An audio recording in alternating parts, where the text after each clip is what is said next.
Good afternoon and welcome to IVMF's VetNet webinars. My name is Elvis Avdic, and today we have partnered up with Travelers to do a cybersecurity workshop.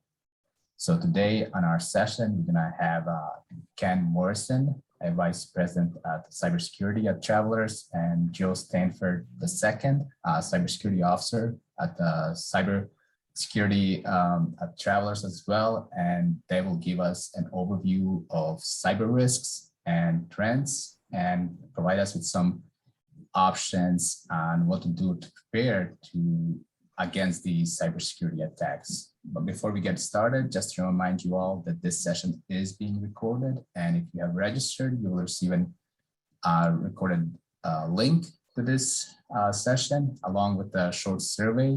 Please take 2 minutes to let us know how you did today and what other future webinar topics you would like us to do.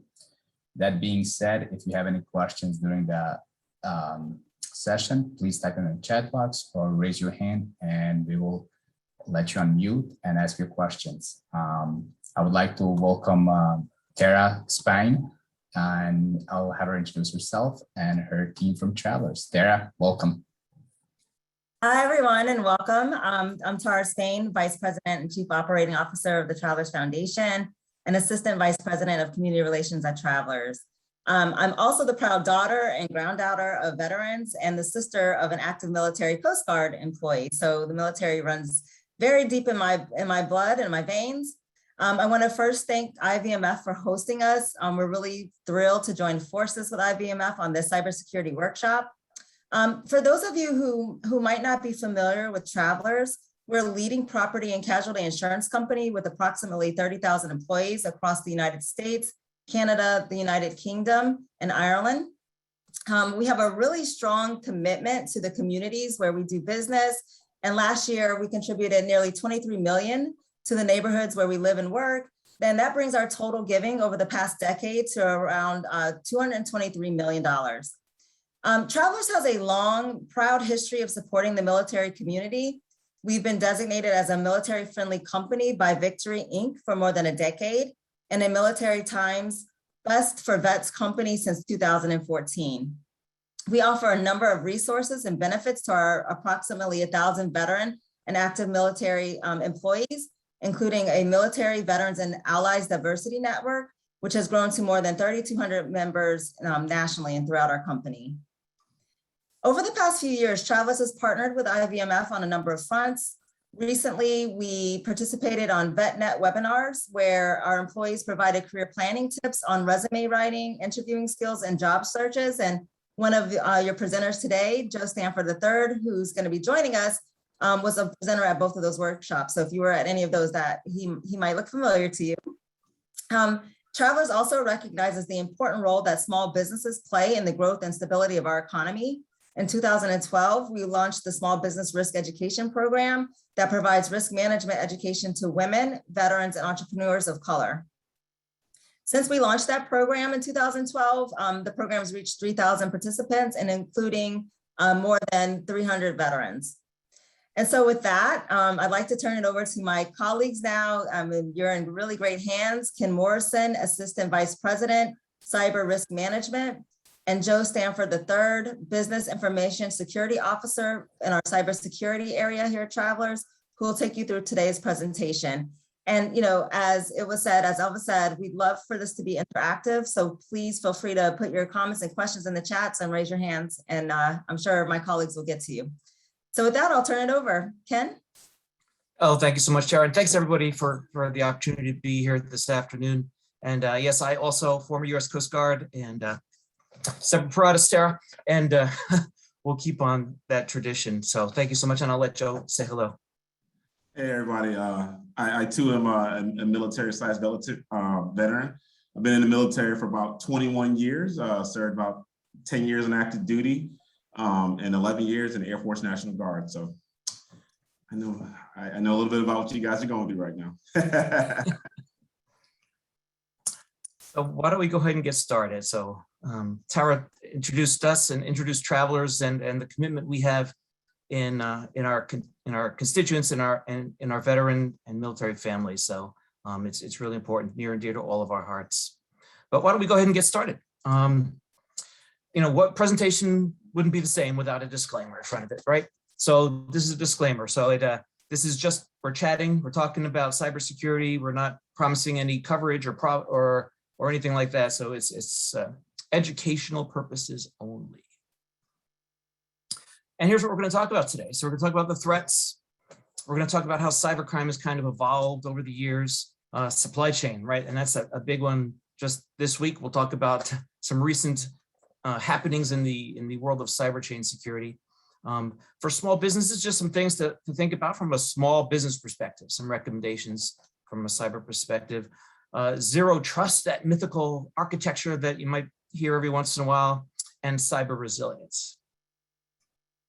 So, from what's going on in the world, from the threats that we're facing, the risks we're facing every day from a cyber perspective, it's all over the board, literally. So everything, ransomware, that's what everybody talks about. That's what everybody hears about. But scams, email scams, business interruptions, anything that could happen with a computer can happen into a business using computers and can have an impact on that. So that's kind of why we're here to talk about all these various things that could go wrong.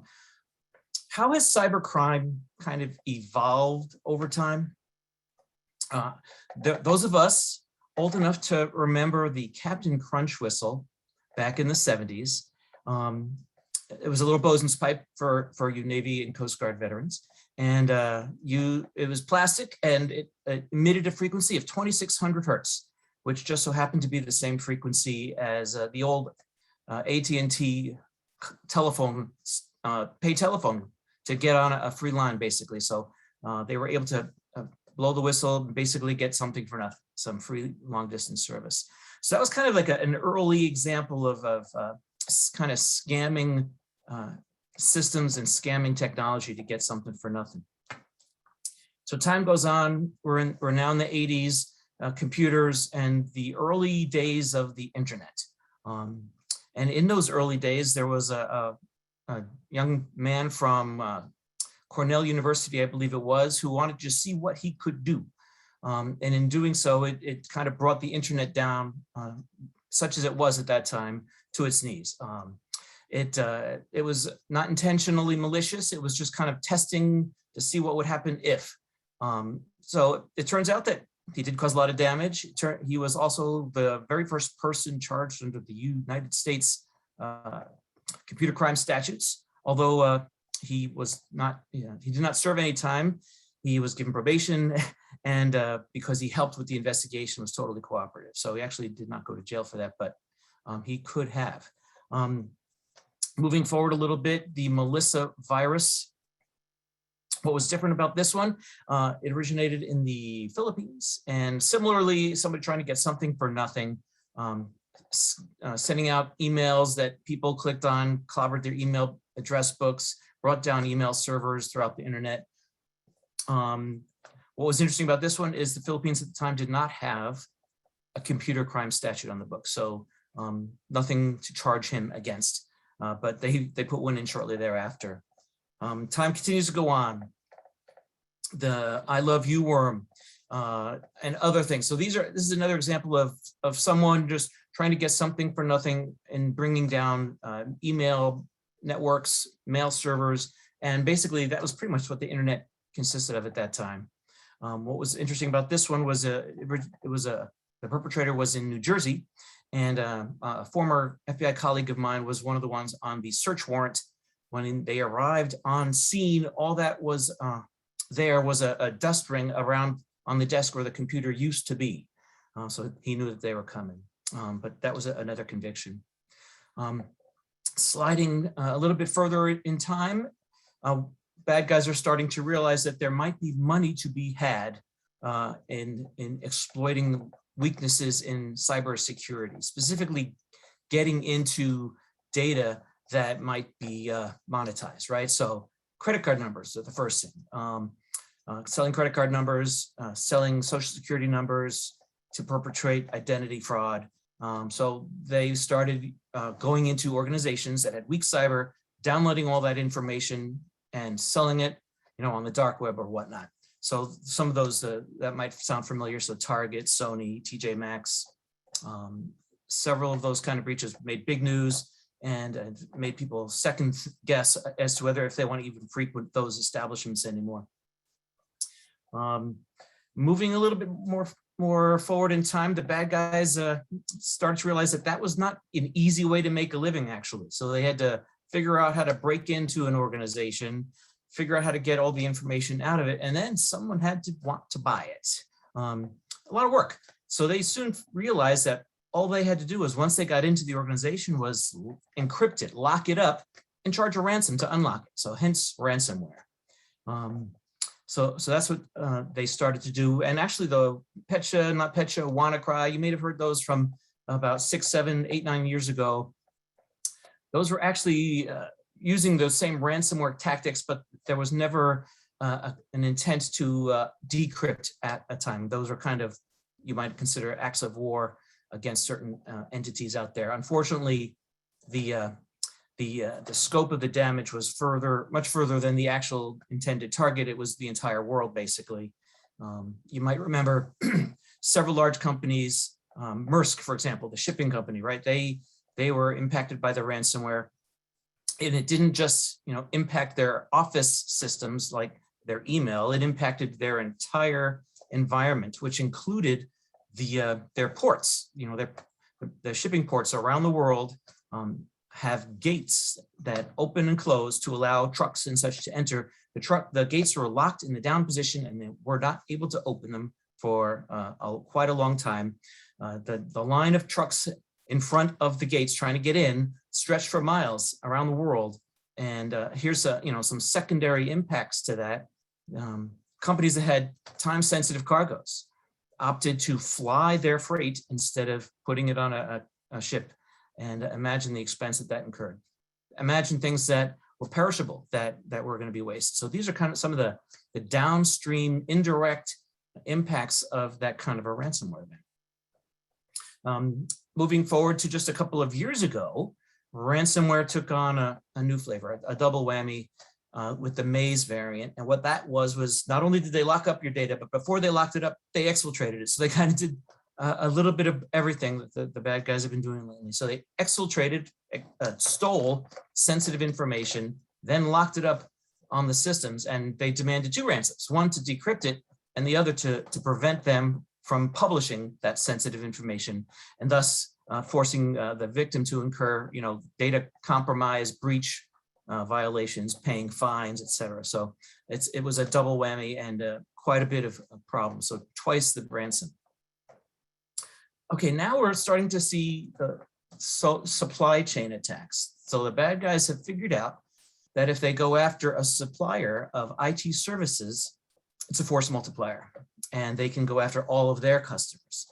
And just this past week, a notice came out about a cyber group called Nobelium, which is a state-sponsored threat actor, state-sponsored by Russia.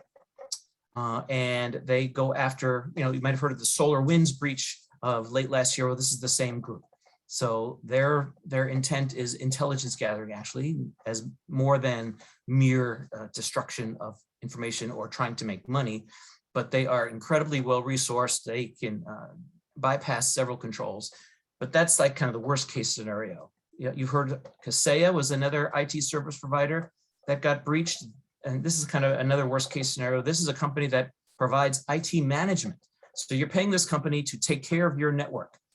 And in order to do that, they have privileges in your network to make changes. Well, those are the same privileges that ransom attackers use to encrypt your data. So just imagine a company like Kaseya getting impacted. Their powerful credentials and user IDs for all their customers are now in the hands of the bad guys, who can now go to all their customers and inflict the damage and ransomware. So it's tough.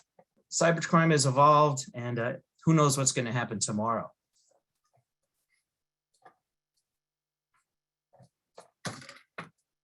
And Joe, is there anything else you want to talk about on that one, or? No, I think you hit all the good points. All right, so we'll continue.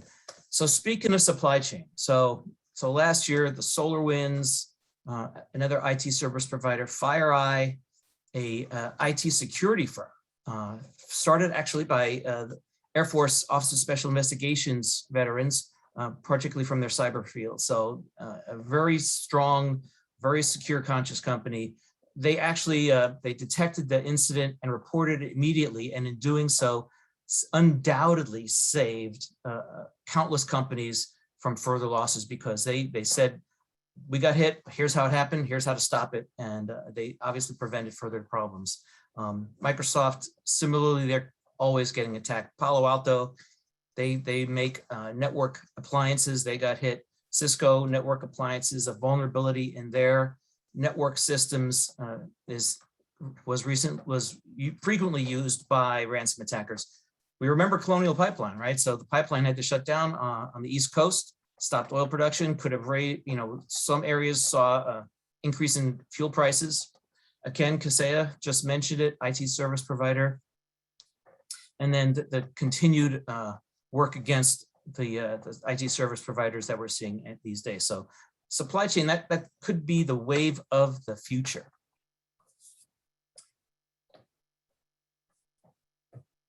So third-party risk. So Joe, any comments on the third-party risk aspect from what you've seen?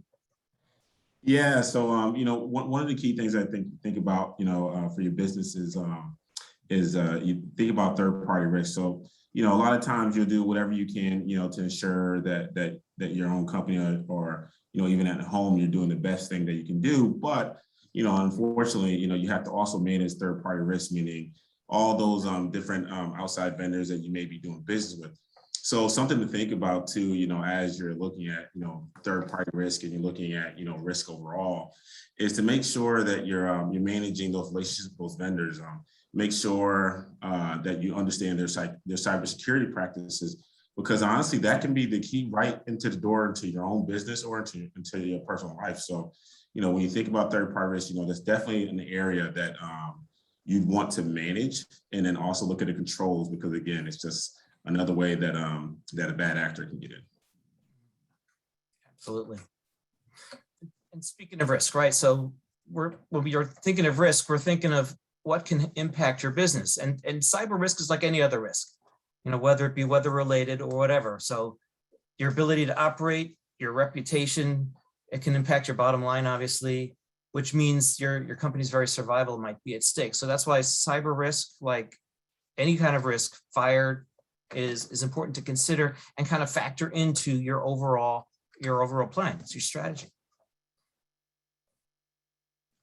How do you start figuring this out? Well, you think about all the things that your company does that are supported or use IT, and start by identifying your crown jewels. What are your key mission essential functions, and what are the systems that support them? And think about all of the things that you do. So whether it's accounting or sales or administration, walk through that list, see what IT systems support it, and then you can kind of get a good scale or frame of reference as to what you're going to have to start thinking about protecting as you move forward. Right, and just on top of that, as you're identifying those key areas, depending on the size of your company, you definitely want to work closely, with the business to make sure that you're identifying what those crown jewels are and you're prioritizing, because it'll help you overall just map out your overall risk for your organization, and kind of what you said, to help you prioritize what you need to look at first when it comes to protection. Exactly. So what if something went down, if they went down, what do you need to bring back first? How long can they be down before problems start to impact you? Another thing, as a leader in your company, even if you're not IT or cyber, you want to lead from the front. You want to spearhead all your efforts to develop and implement good, solid security practices, including cybersecurity. And it's not just cyber, but cyber's got to be part of it. So physical security, cybersecurity, all that has to be part of your overall security plan. And practice, build training programs, build response plans, and practice them. And practice them as you would anything else. Train like you fight, fight like you train. So make it as realistic as possible. Start with a tabletop maybe, and then go to a more realistic scenario, or you actually might shut down things and see what happens. But always trying to build that kind of realism into your training. So if when the stuff does hit the fan, you have an idea as to what to do, and you're not reacting or not just trying to make things up as you go along. Yeah, and just to add on to the training, one of the things that was early on the slides is business email compromise, right? So, as you're looking to train, do tabletops in case something does happen and, you do get attacked and have a ransomware attack, you also want to make sure that all your employees are equally trained on what they can do because they're the front line, from the sense of, if it's an email coming in, is it a bad link? How do you validate, where the sender's coming from? Also, giving them training for things that they can do at home too, because again, you just want to make sure that people are doing their best when it comes to training, because again, one email that gets compromised could be those keys to get in, and then, a bad actor can map out the inside of your organization and then realize what information they truly want to lock down. Exactly. And thanks, Joe. You made a great point. Phishing emails are one of the top, if not the top vector for bad guys getting into your network. So testing, doing phishing simulations, there are a lot of companies out there that will work with you to test how to send emails to your employees, the test phishing emails and see what happens. The government, there's actually a service provided by the government that'll do that for you for free. The US CERT website has that kind of information on it. And then now, I know, go ahead. No, I was going to say, I know we've been kind of going back and forth, but, just want to take a quick pause here to see if anyone had any questions for us at all based on anything that we've talked about so far.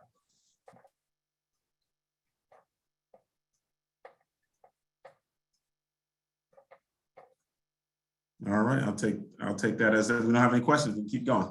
All right, we'll press on. So speaking of the US CERT, that's Department of Homeland Security cyber organization. They have a lot of free resources, including intelligence. So understanding what's going on in the world of cyber is really critical in helping you protect your environment. So have a relationship, build a network, join groups that provide that kind of information. So InfraGard, FBI sponsored organization. It is a wealth of information on what's going on in cyber. US CERT, as I mentioned, SANS is a company that provides training and intelligence and peer groups. Get together with your peers and just see what they're talking about from the cyber perspective. Situational awareness will help prevent, might help you prevent a problem from happening down the road.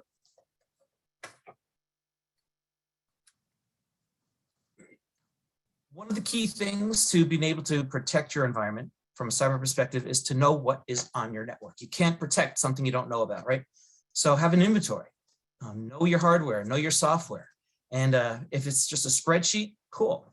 There's a lot of software tools out there that will do that for you, that will track the hardware devices, it'll track the versions of operating system software, and also it might be looking at your network to see if somebody plugs something in that you don't know about and detect it. Those are really important features to include. But like I said, even if it's just a spreadsheet, knowing what you have so you know what is out there to protect. Keep everything up to date, right? So Microsoft Patch Tuesday, every Tuesday, first Tuesday of the month or whatever it is, Microsoft sends out its patches to update all the versions of the operating system and all of their software. And again, patches are important because, you would think that people who write software, they would do a good job, they wouldn't make any mistakes. Well, there's always something in a software program. They're so complicated that there are all kinds of different ways bad guys can figure out how to tweak it to make it do what they need it to do to break in. So there are weaknesses that are constantly being identified, constantly being fixed. That's what that patching thing is all about. Keeping up to date, because what the software companies will do is they will discover that there's a problem with their code, that somebody could do something they shouldn't be doing. They will fix it, and then they will announce they have a fix for this problem. Well, the bad guys are listening to those too. And when they hear that there's a problem, they will try to exploit that problem before you had a chance to patch it. So it's a race against time.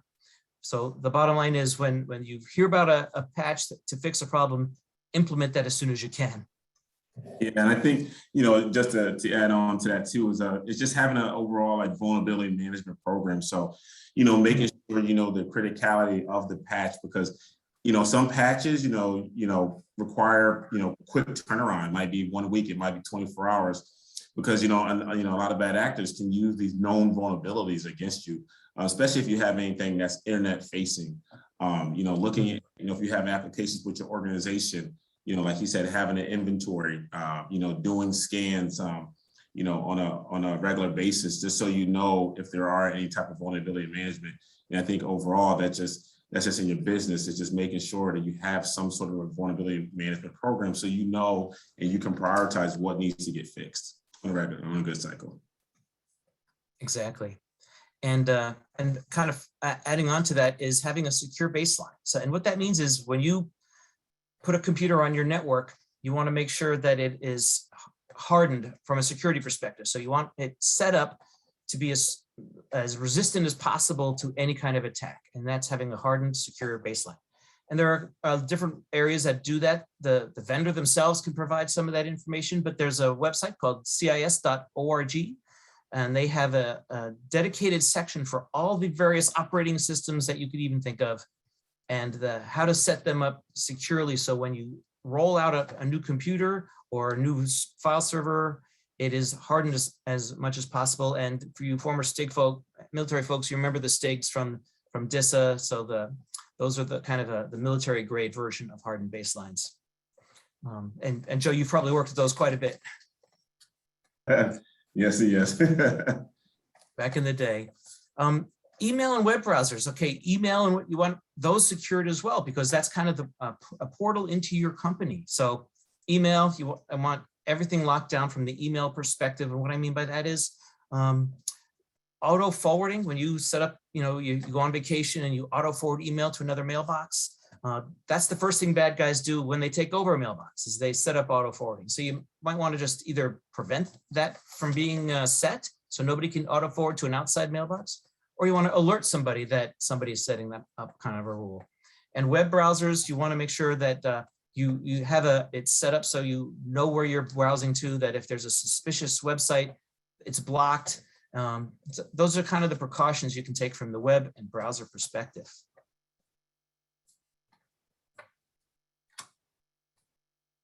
Okay, know what's on your network. Now you have to know who is on your network. So inventory all the users. Make sure you know exactly who's on the network. One of the key aspects is making sure that people are only having access to what they need and nothing more. So a regular user, whoever that might be, they just want to access their email, maybe an accounting system or a bookkeeping system or another system like that. And all they can do is read. Maybe they can't make any changes to it. An administrator, on the other hand, needs to be able to get into various components of your network and update things, make configuration changes, add users, delete users. So you can see that kind of user account has a lot of power and a lot of privileges. And that's why we want to make sure that is tightly controlled. So you want to make sure, need to know, basically. You have access to what you need to know when you need to know it. For those really powerful accounts, the administrator accounts, you want to make sure there's a lot of controls on those. One of those is something like multi-factor authentication. Multi-factor authentication is another way to prove who you say you are.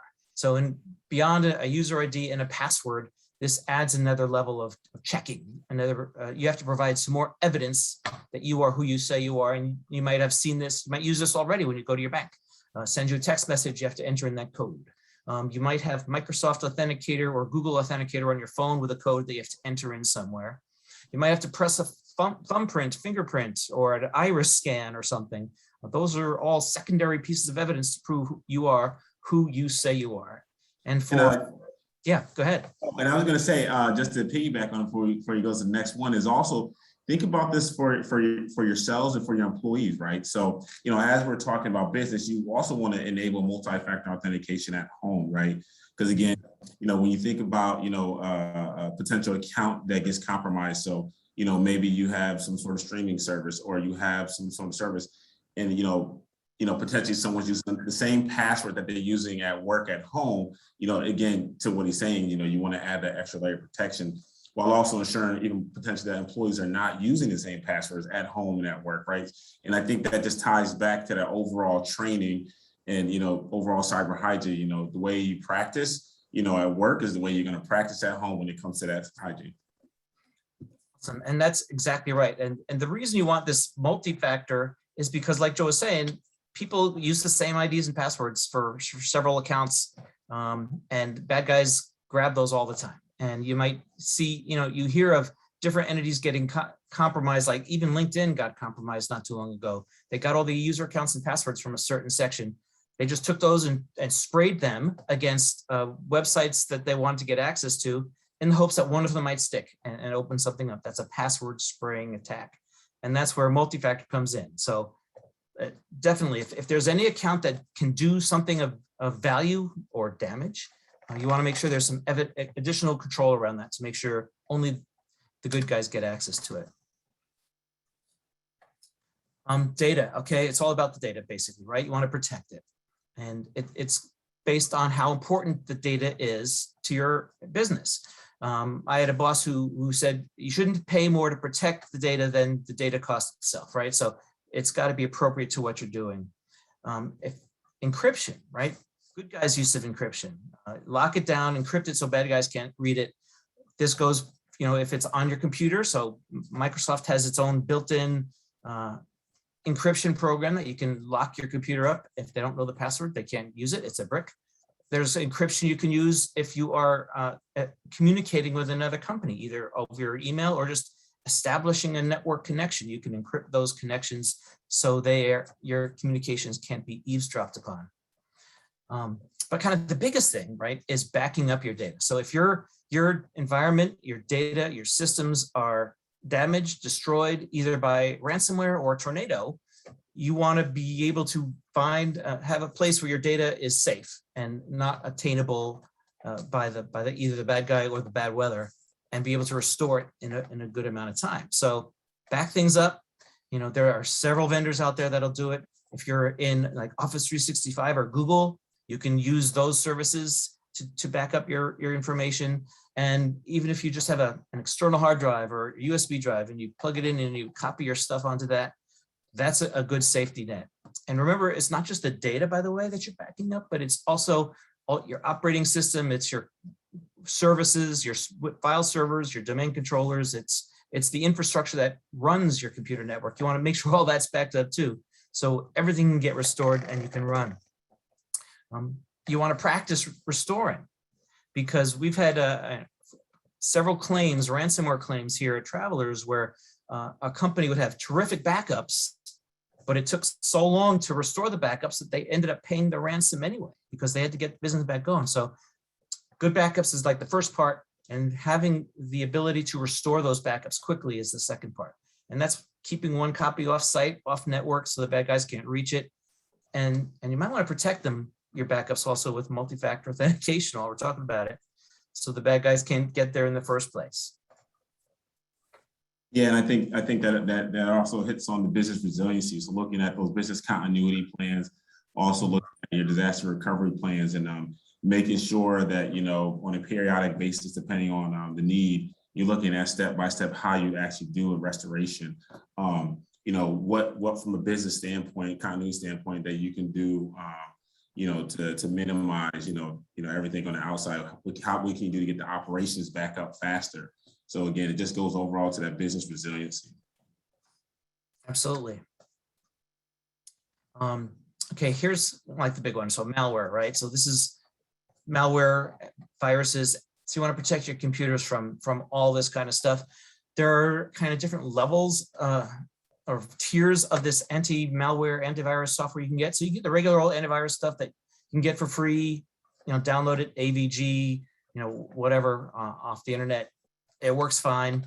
If it works fine for yourself. If you're a business, you might want to get a next generation antivirus. The next generation is kind of grouped into a category called endpoint detection and response. And what this is kind of antivirus on steroids. It not only is looking for viruses that it knows about, which is what traditional antivirus does, but it also looks at behavior, what's happening on your computer at the time. So it's not just relying on knowing the signature, as they call it, of the virus, but it's looking at this user account shouldn't be doing this, or this is a suspicious activity, and it'll kind of trigger different responses to that. And firewalls are what stands between your computer or your network and the rest of the world.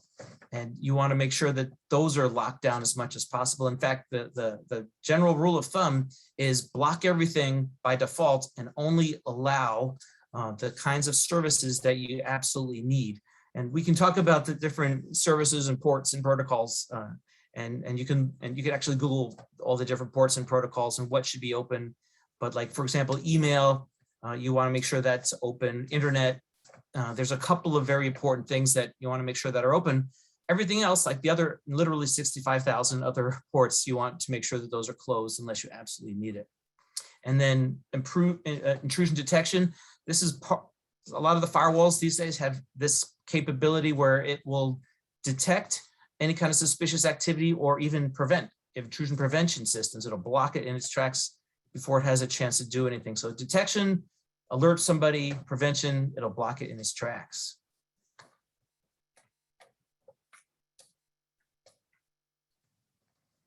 And then this is what Joe was referring to earlier as well. So have a plan to limit the damage and hasten your recovery. Incident response, disaster recovery, business continuity. So COOP plan for continuity operations, if you remember those, same idea. So you want to be able to have something in place to respond to a problem, you want to have a plan in place to take up operations somewhere else. You want to have computers available, communications available in another location in case your primary location's out of service. You want to be able to restore your data, restore your systems if you have to have it. And again, based on priority. So we talked earlier about what are the key mission essential functions? What's the first thing you need to get back running if something goes wrong? Prioritize it like that, and then recover in that order. And again, exercise the plans, and then use the lessons learned to enhance what you have to do next time. Part of what you're going to do is you want to have a communications plan. So are you going to call law enforcement? Are you going to call your IT service provider? Are you going to call your insurance carrier? Oftentimes when calls are made to travelers' claims, when there's a problem, we'll be able to respond literally within hours and hopefully get the help that you need to get things running again. But that's part of the concept of just having a plan of action when it hits the fan.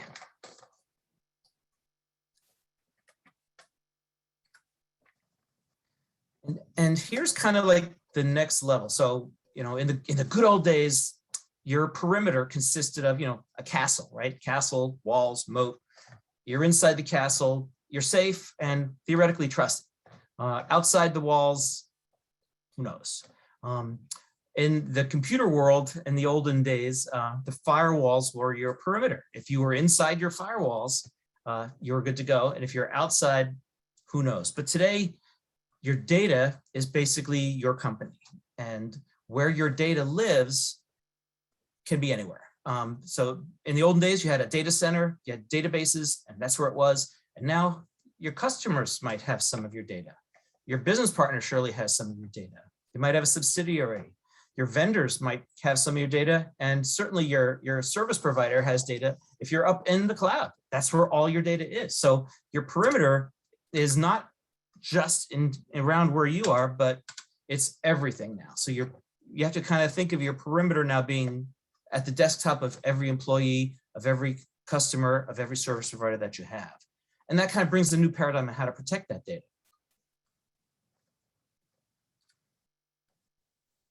And here's that zero trust thing. So zero trust is not a piece of software. It's a state of mind, it's a philosophy, it's an architecture for how to protect your information. And the idea being that since data is everywhere, and since you don't really know who you can trust, you have to kind of verify always. Trust no one, verify always, right? So from the verify explicitly point of view is we want to always make sure you know who it is and what they're authorized to do before you grant somebody access to a resource. or to a location. So you want to make sure their identity is who they think they are. You might want to add on some additional evidence to make extra sure, because there's a lot of different ways bad guys can spoof or imitate or steal identities. You want to maybe check the location where that computer is logging in from. You want to see what the device health of that computer is. Are they up to date on their antivirus? Are they up to date on their operating systems? By service or workload, is this something that this user is supposed to be doing? Data classification is classification, right? Is this confidential, secret, top secret, or worse? Does this person have that level of classification to get to it? And is there anything going on? Any other anomalies? One of the cases that we've had that was kind of interesting was that one of our insureds had their business partner was compromised. And the business partner, the bad guy impersonating the business partner, sent an email to our insured's employee, and it included a link to open up his Office 365. Well, our insured's employee clicked that link, Office 365 login screen. What he thought was the Office 365 login screen appeared. He typed his ID and password in. So bad guy now has our insured's employee's ID and password.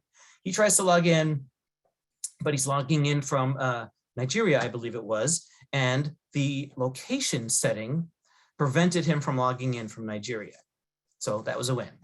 Bad guy delayed about 5 seconds. He logged into a computer in Arizona and then tried logging in from that computer. Well, that was a US location. He was able to at least get past that block.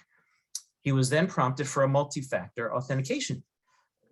Also a very good preventative tool, but he didn't have it obviously. But when you log in through Office 365, you can basically hit a help button and says, I don't have the ability to enter my multi-factor. Can you help me out? What this results in is the owner of that user account gets an automated phone call. And the phone call says, if this is a legitimate login, hit pound. If it's a fraudulent login, I think it's hit *pound or something like that. Well, for some reason, our insured's employee got this phone call. Even though he wasn't logging in, he hit pound. This enabled the attacker to bypass multi-factor authentication and log in. The first thing, like I said, first thing bad guys do when they take over an email account is set up auto forwarding rules, because they don't want their fraudulent emails to be seen by the actual owner of that mailbox. So he set up an auto forwarding rule. Luckily, our insured had an alert set up that any auto forward creations would trigger an alarm. And that's what finally stopped this attack. So again, we're talking several layers of evidence and several layers of defense to prevent bad things from happening. So that just is an example of how just one tool, one security tool won't stop it. You want your layers. Least privileged access, again, just in time, just enough. If they don't need to be there now, they shouldn't be there. If they don't need access to that information, they shouldn't be there. This is based on risk and based on how to protect data from compromise and from destruction. So you want to maintain the confidentiality and availability and integrity of your information. And finally, kind of the mindset behind all of this is assume you've already been breached. Assume the bad guy's already in the wire. And now what do you do? How do you minimize the blast radius for these attacks? Former Coast Guard, right? So you think of ships, you think of watertight compartments. You want watertight compartments to prevent the flooding from spreading. The same thing for your networks. You want to segment your networks based on whatever criteria, the function of that area, the type of users that use it, block it. So if that one network segment gets breached, it can't spread to other sections. You want to make sure all your stuff is encrypted as much as possible, and you want to have eyes on it. You want to be monitoring so you can detect the instant something suspicious or anomalous pops up, so you can react quickly and prevent the spread. And then finally, another point that Joe was referencing was resilience, right? So you want to be resilient.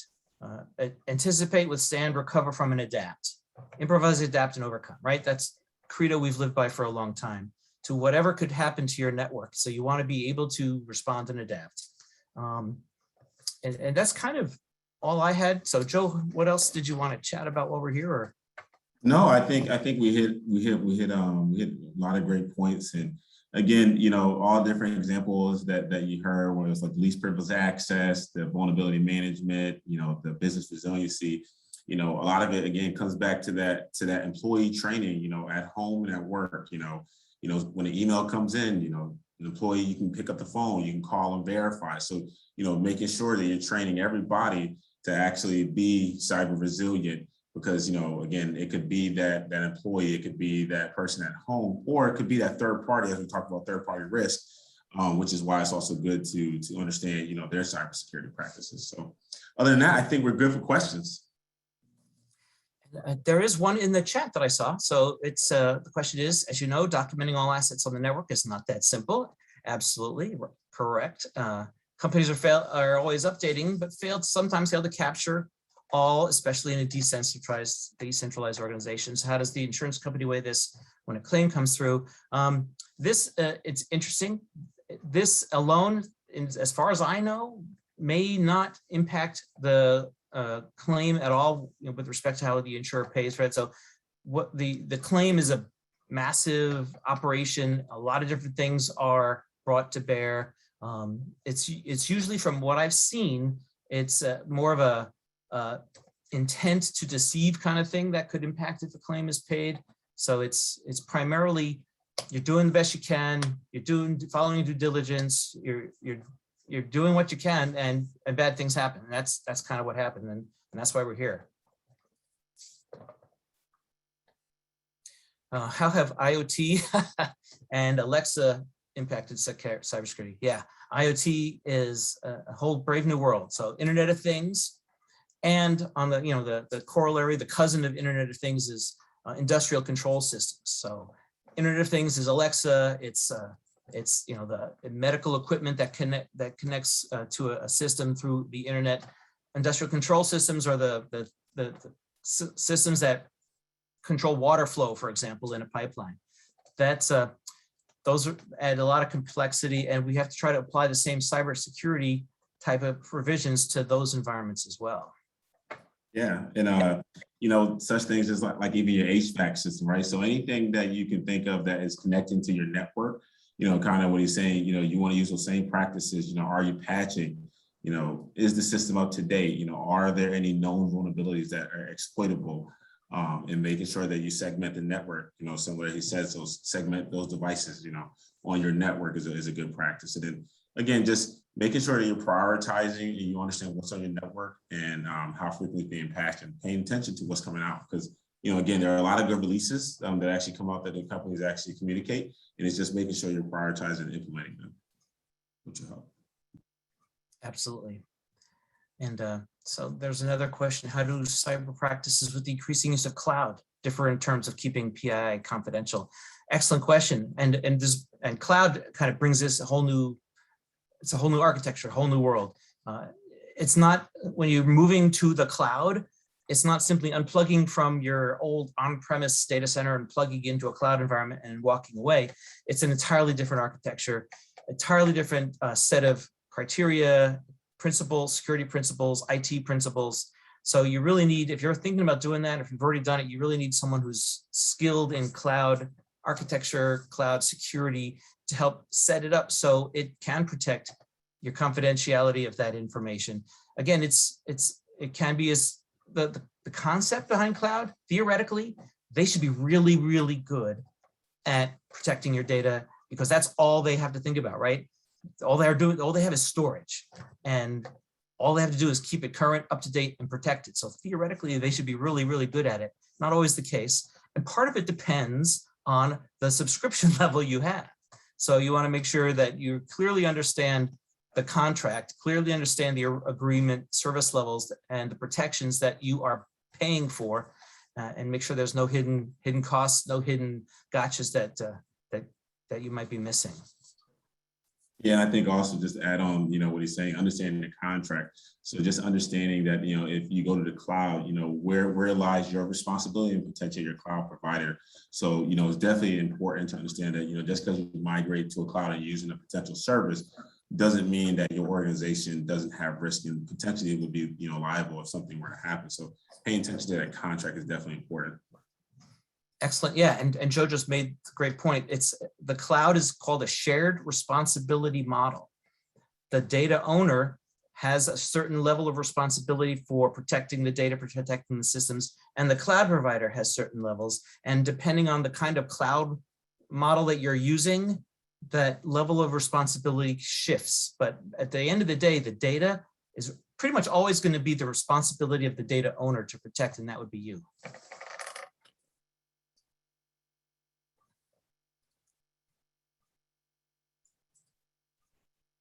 Thank you, Ken, and thank you, Joe.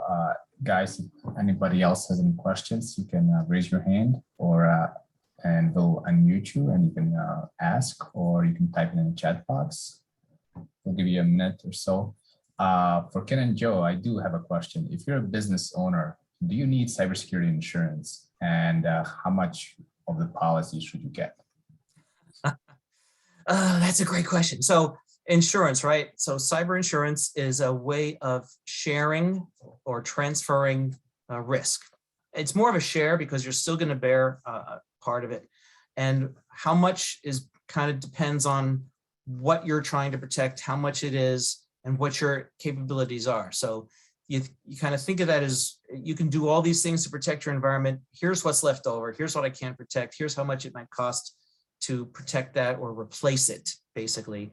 And maybe that's kind of how you kind of calculate how much insurance you need. But you also have to think about things like if your systems go, ransomware, your systems go down, you're down for 2 weeks, you're not making any money, you're not paying your bills. If that data gets compromised, you might now face regulatory reporting requirements, you might get sued, you might have to pay fines. So adding all these different costs, it should be part of your cost benefit analysis, basically, is what it comes down to.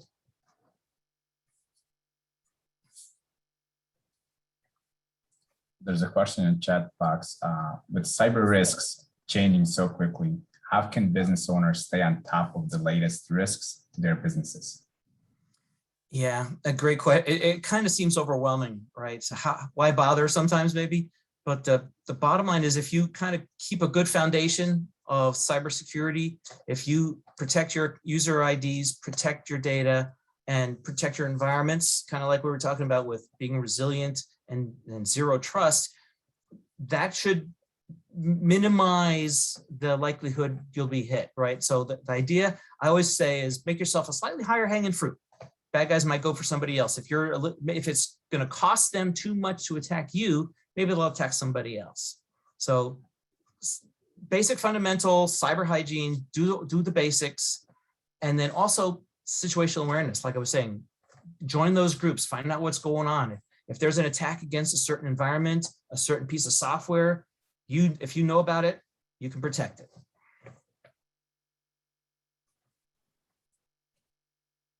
We have another question in the chat box from.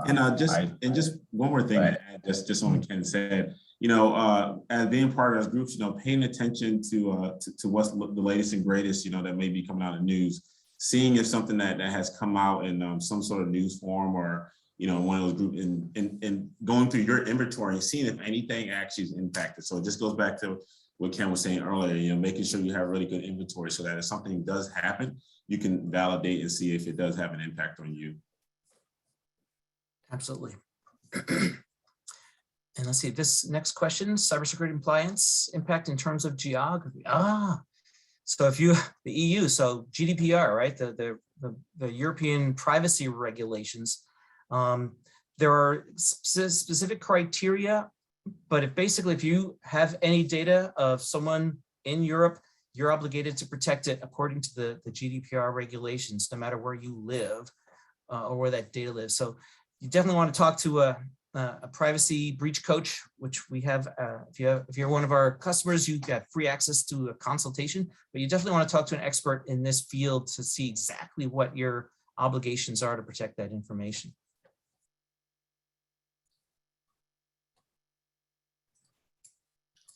Thank you, Ken and Joe. I do have one more last question. If you're a business, how do you respond to a cybersecurity emergency?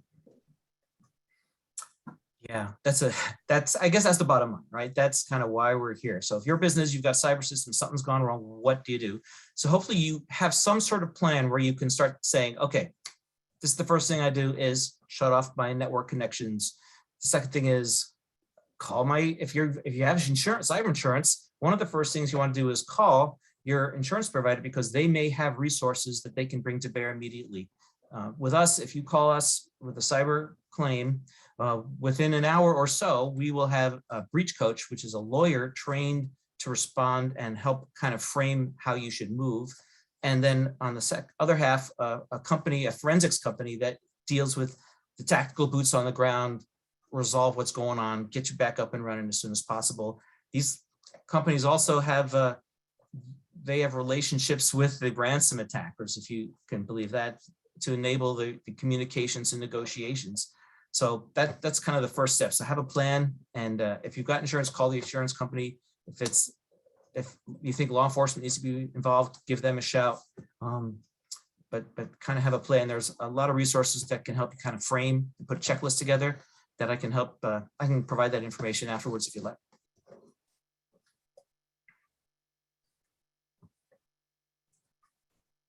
Thank you, Ken, Joe, and Tara. Thank you so much, guys, for this amazing session. If we don't have any else, no more questions, I just want to say thank you all, and I will follow up with the survey. So please do look forward to let us know how you did and what other future topics would you like to see. And we'll see you next time. Thank you all. Thanks so much.